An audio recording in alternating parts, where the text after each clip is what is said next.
Kisah ini merupakan lanjutan kisah Dharma Yuddha Garuda saat Mahadewa masuk ke dalam perut Gajasur untuk tinggal di sana. Merasakan kepergian Mahadewa, Dewi Parwati menjadi murka. Dewi Parwati kemudian mengambil wujud Dewi Durga dalam kemarahannya. Alam menjadi gelap dan bencana semakin besar. Melihat itu Nandi menjadi ketakutan. Para gana berkata, "Nandi, apa yang terjadi padanya?" Nandi berkata, cinta yang terkandung dalam dirinya telah berubah menjadi amarah. Sang Dewi mengambil wujud Durga yang murka. Jika dia tidak dihentikan, maka tidak ada yang bisa menyelamatkan dunia dari kehancuran. Dewi Durga berkata, "Dewa Brahma, Dewa Wisnu, tunjukkan dirimu."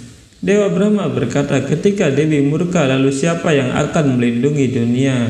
Dewi Saraswati berkata, "Menenangkan kemarahan Parwati hanya mungkin dilakukan oleh Dewa Siwa, Dewa Brahma. Dia ada di perut Gajasur. Siapa yang akan menenangkannya sekarang?" Sri Wisnu berkata, "Aku tidak tahu bagaimana menenangkannya. Kita semua telah menyaksikan perpisahan Dewa Siwa dan Dewi Parwati. Semua makhluk berada dalam kekacauan. Itu adalah tarian kemarahan yang membawa dunia ke ambang kehancuran. Dewi Parwati adalah bagian lain dari Dewa Siwa. Dia adalah kekuatannya. Ketika dia marah, apa yang bisa terjadi di luar pengetahuanku." Dewa Brahma dan Sri Wisnu muncul di hadapan Dewi Durga dan Dewi Durga berkata, "Kalian mengetahui detail apa yang terjadi, di mana Dewa Siwa?" Dewa Brahma berkata, "Gajasur meminta anugerah Dewa Siwa yang memaksanya untuk berubah menjadi batu dan tinggal di perutnya." Mendengar itu, amarah Dewi Durga semakin memuncak dan berteriak, "Gajasur!" Sri Wisnu berkata, "Tenanglah Dewi, hilangkan amarahmu. Kami semua adalah anak-anakmu di planet ini. Pikirkan tentang mereka. Kemarahanmu akan menghancurkan segalanya." Dewi Durga berkata, "Tenang, kamu begitu kejam. Kamu adalah pemelihara dunia ini. Tapi kamu melakukan ketidakadilan ini kepadaku. Kamu memberiku anugerah, tapi suamiku, kamu tidak melindungi temanmu, Dewa Siwa." Sri Wisnu berkata, "Kamu sadar Dewi, tidak ada yang bisa ikut campur antara Tuhan dan pemujanya. Bahkan aku pun tidak bisa." Dewi Durga berkata, "Tapi aku juga berbakti kepadamu, Dewa Wisnu. Pengabdianku juga membuatmu terkesan. Lalu bagaimana kendala ini bisa muncul? Kamu sadar Dewa Wisnu bahwa Dewa Siwa dan aku tidak lengkap tanpa satu sama lain. Dia juga tidak bisa hidup tanpaku dan aku juga tidak bisa.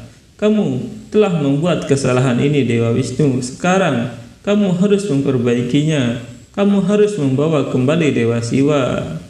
Sri Wisnu berkata, "Dewi, bagaimana aku bisa melakukannya?" Dewi Durga berkata, "Temukan jawabannya, mengapa dan bagaimana. Tapi aku akan memberitahumu sampai kapan aku akan menunggu. Setelah mandi suci dan sebelum pujaku selesai, jika Dewa Siwa tidak kembali kepadaku, maka aku tidak akan menunggumu. Aku akan membunuh Gajasur dan membebaskan suamiku. Ingat, jika aku terpaksa melakukan ini, maka lautan akan mengering, gunung-gunung akan berubah menjadi tumpukan abu, bumi akan memancarkan api dan akan menghujani darah. Jika aku terpaksa mengambil wujudku yang mengamuk, maka dunia akan hancur. Kamu sadar bahwa awataraku yang mengamuk hanya dapat dikendalikan oleh Dewa Siwa, bahkan aku pun tidak bisa." Garuda berkata, "Apa yang dilakukan Dewa Wisnu? Anugerah pertama Gajasur adalah tidak ada yang bisa menyentuhnya.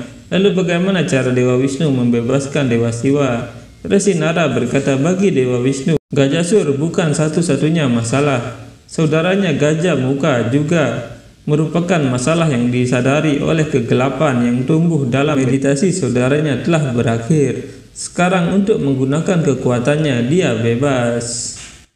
Resi Narayan berkata, "Dunia berada dalam kesulitan yang besar. Tidak ada yang pernah menyaksikannya sebelumnya dan mendengarnya. Dewa Wisnu dan Dewa Brahma tidak memiliki solusi untuk masalah ini. Waktu berlalu begitu saja dari tangan mereka seperti pasir kering." Dewa Brahma berkata, "Jangan khawatir Dewi, Dewa Wisnu akan melakukannya." Sri Wisnu berkata, "Ya, aku akan melakukan segalanya dan membawa Dewa Siwa kembali sebelum waktunya dan dengan resiko apapun." Sri Sri Wisnu berpikir, aku telah berjanji kepada Dewi Parwati, tetapi anugerah yang diterima Gajasur membuatnya tidak mungkin untuk mengalahkannya. Tapi sebelum ritual mandi suci selesai, jika aku tidak menepati janjiku, maka dunia harus menanggung akibatnya. Resi Narayan berkata, Dewa Wisnu dan Dewa Brahma tidak punya solusi untuk masalah ini. Waktu berlalu begitu saja dari tangan mereka, dan Dewi Parwati telah memulai mandi sucinya. Parwati berkata, begitu dia mendengar panggilan pemujanya, Dewa Siwa pergi untuk menemuinya. Aku setuju bahwa penting untuk menghormati meditasi seseorang, tapi penting juga untuk menghormati cinta istrimu. Dia tahu aku akan kembali, tapi dia tidak menunggu sebentar. Juga tidak ada yang akan menghentikannya. Sambil membuat pasta kunyit untuk menciptakan putranya, Parwati berkata, di Kailas tidak ada orang yang peduli padaku atau menghormati keinginanku. Anak yang akan kulahirkan akan menuruti semua keinginanku. Meskipun Krishna menyusahkan Yasoda, dia sangat mencintainya.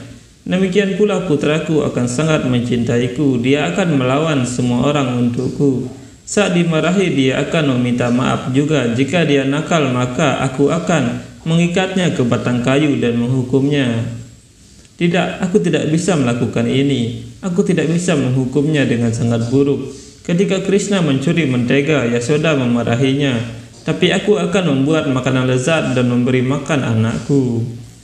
Aku akan memberinya makan sampai perut dan hatinya kenyang. Hati anakku, pikiran dan kekuatan hidup akan kuisi dengan cinta. Parwati kemudian mulai menghidupkan pasta kunyit yang dia bentuk dengan kekuatannya. Resi Narayan berkata, dengan begitu banyak kasih sayang, Dewi Parwati melahirkan ciptaan yang unik. Pasta kunyit itu menghilang dan Parwati mendengar suara yang memanggilnya ibu. Parwati berpikir, semua yang aku alami sekarang apa itu? Parwati mencari-cari asal suara itu, dan ada seorang anak yang bersembunyi sambil memanggilnya ibu. Parwati melihat anak kecil itu dan merasa sangat bahagia. Resi Narayan berkata, melihat anak kecil yang tampan ini, Dewi Parwati begitu terkejut sehingga dia tidak bisa mengenali anaknya. Parwati berkata, nak, siapa kamu? Kemarilah. Anak itu terus berlari-lari dan Parwati mengejarnya sambil berkata, hei nak, tunggu, katakan padaku siapa dirimu. Anak itu terus mengajak Parwati bermain sehingga Parwati melupakan kesedihan di hatinya. Anak itu berkata, apa yang terjadi ibu? Apakah kamu baik-baik saja? Apakah kamu lelah? Anak itu mengambil air dan berkata, ini, minum air ini ibu. Parwati tersadar dan berkata, anakku, kamu anakku. Anak itu berkata, ya ibu, aku putramu, bagian dari dirimu. Aku telah lahir untukmu. Selanjutnya, melayanimu adalah tugas utamaku dan kebahagiaanmu adalah tujuanku. Parwati memeluk anak itu dan Resi Narayan berkata, bagi seorang ibu, kebahagiaan terbesar adalah menerima cinta dan rasa hormat dari anaknya. Dewi Parwati sangat gembira karena akhirnya ada seseorang yang peduli padanya di Kailas. Garuda berkata, persatuan seorang ibu dengan anaknya selalu membahagiakan. Lalu kenapa aku merasa ibu-ibu di sini menangis? Resi Narayan berkata, itulah indahnya hubungan ini Garuda. Dewi Parwati adalah simbol kekuatan. Dia adalah bagian lain dari Dewa Siwa. Dia lengkap, tetapi ketika seorang wanita menjadi seorang ibu dan memeluk anaknya, perasaan gembira dan lengkap hanya dapat dipahami oleh seorang ibu. Di dunia ini, seorang wanita melahirkan adalah pengalaman terindah dan suci Garuda. Dewa Ganesha hanya berasal dari Dewi Parwati. Kadru berkata, tapi apa yang terjadi pada Dewa Siwa? Dia tidak hadir pada saat kelahiran putranya. Garuda berkata, ya guru, Dewa Wisnu telah berjanji bahwa setelah mandi Dewi Parwati dan sebelum ritual berakhir, dia akan membawa Dewa Siwa kembali.